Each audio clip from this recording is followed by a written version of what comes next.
তো আদম কত চালাক দেখেন, আদম আলাইহিস সালাতু ওয়াস সালাম কতটা চালাক ছিলেন। আরেকটা তুলো, হালকা হালকা তুলো, হালকা তুলো।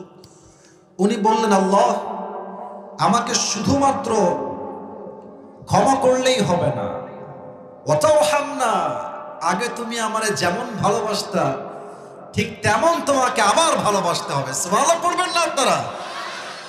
কি সুন্দর সিস্টেম, কি সুন্দর তার পদ্ধতি, দোয়া।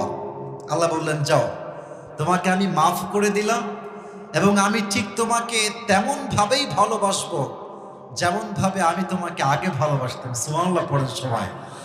ঠিক তারপরে আল্লাহ তাআলা তাকে দুনিয়াতে পাঠালেন। উনি দুনিয়ার বুকে পুনঃ এই যে আওয়াজ করা যাবে না, একটু না প্লিজ, নির্বাসিত হলেন। উনি দুনিয়াতে আসলেন। দুনিয়াতে আসার পরে ওনাকে আল্লাহ তাআলা তাকে নবুয়ত দান করলেন। এই নবুয়তের প্রথম সিলসিলায় উনি আছেন এবং